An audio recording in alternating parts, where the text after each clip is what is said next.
بسم اللہ الرحمن الرحیم۔ ایک دفعہ کا واقعہ ہے کہ ایک گاؤں میں ایک لڑکا رہتا تھا جو بہت دھوکے باز تھا۔ وہ بہت سے لوگوں کو دھوکہ دے چکا تھا۔ گاؤں کے سب لوگ اس لڑکے سے بہت تنگ تھے۔ گاؤں والوں نے اس لڑکے کی شکایت اس کے گھر والوں سے کی کہ آپ کا لڑکا ہر بندے کے ساتھ دھوکہ فراڈ کرتا ہے، تو سب گاؤں والے اس سے بہت پریشان ہیں۔ اس لڑکے کا نام سلیم تھا۔ سلیم کے والد صاحب نے سلیم کو بلایا اور اسے ڈانٹا اور سمجھایا۔ سلیم نے اپنے والد صاحب کی بات مان لی اور گاؤں والے سلیم سے خوش رہنے لگے۔ ایک دن سلیم کے گھر کے سامنے ایک نئی دکان کھلی جس میں چھوٹے بچوں کے لیے کھلونے اور بڑوں کے لیے تحفے وغیرہ موجود تھے۔ کچھ دن بعد سلیم کی اس دکاندار کے ساتھ دوستی ہو گئی۔ دکاندار کا نام احمد تھا۔ اب سلیم کبھی کبھی احمد کی دکان پر بھی بیٹھ جایا کرتا تھا اور اس سے بہت ساری باتیں کرتا تھا۔ ایک دن سلیم اور اس کی بیوی کھانا کھا رہے تھے۔ سلیم کی بیوی نے سلیم سے کہا کہ کچھ دن بعد میری سالگرہ آنے والی ہے، تو آپ مجھے کیا گفٹ دو گے؟ سلیم کچھ دیر خاموش رہا کیونکہ اس کے پاس پیسے نہیں تھے۔ اچانک سلیم کے ذہن میں شیطان آ گیا۔ اس نے سوچا کہ کیوں نہ پہلے والے طریقے پھر سے آزمائے جائیں۔ اگلے دن سلیم احمد کی دکان پر بیٹھا ہوا تھا تو اچانک اسے بیوی کی سالگرہ کا یاد آ گیا کہ بیوی نے سالگرہ پر تحفے کی فرمائش کی ہے۔ سلیم نے باتوں باتوں میں احمد سے کہا کہ میری بیوی کی سالگرہ آنے والی ہے تو اسے کیا گفٹ دوں؟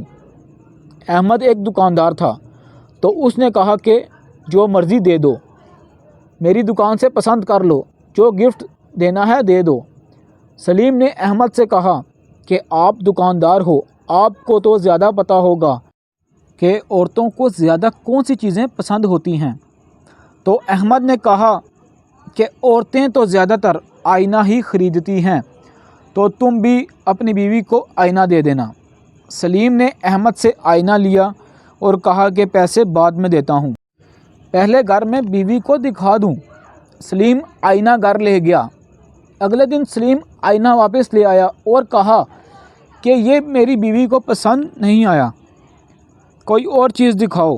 تو احمد نے اسے چوڑیاں اور گھڑی دکھائی تو سلیم گھر لے گیا اور اگلے دن پھر واپس لے آیا کہ یہ بھی پسند نہیں آیا۔ احمد حیران ہو گیا کہ ان کو کوئی چیز کیوں نہیں پسند آ رہی۔ پھر سلیم نے احمد سے کہا کہ کوئی خاص چیز دکھاؤ۔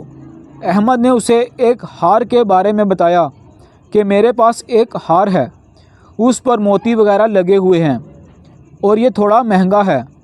سلیم کا دل اس ہار پر آ گیا۔ سلیم نے کہا کہ ہار مجھے دے دو۔ سلیم ہار لے کر گھر گیا اور پھر واپس ہی نہ آیا۔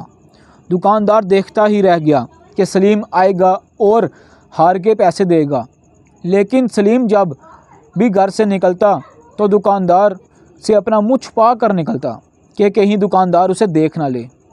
ایک دن اس ہار کی ڈوری ٹوٹ گئی تو مجبوراً سلیم کو احمد کی دکان پر جانا پڑا۔ سلیم دکان پر پہنچا اور ہار کی ڈوری مانگی تو احمد نے سلیم سے ہار کا ذکر کیا کہ سلیم بھائی، آپ نے ابھی تک ہار کے پیسے نہیں دیے۔ تو سلیم اوٹ پٹانگ باتیں کرنے لگا کہ کیا مطلب، پیسے نہیں دیے؟ سلیم نے کہا کہ میں نے تمہیں ہار کے بدلے چوڑیاں اور گھڑی دی تھی۔ احمد کو غصہ آ گیا کہ کیا ان چوڑیوں اور گھڑی کے کون سے پیسے دیے تھے تم نے؟ تو سلیم نے کہا کہ میں نے تمہیں آئینہ بھی واپس دیا تھا، تو تم پیسے کس چیز کے مانگ رہے ہو؟ احمد کے بہت کوشش کرنے کے بعد بھی سلیم نہ مانا اور لڑائی جھگڑے پر اتر آیا۔ سلیم نے جھوٹ بولتے ہوئے کہا کہ یاد کرو، میں نے یہ بھی لیا تھا، وہ بھی لیا تھا، تو سب چیزیں واپس کر کے ہار لیا تھا، تو اب تم ہار کے بھی پیسے مانگ رہے ہو۔ یہ سب کہتے ہوئے سلیم دکان سے باہر آیا اور گھر چلا گیا۔ نتیجہ: اعتبار ایک زیور ہے، اسے دھوکے بازوں پر ضائع نہ کریں۔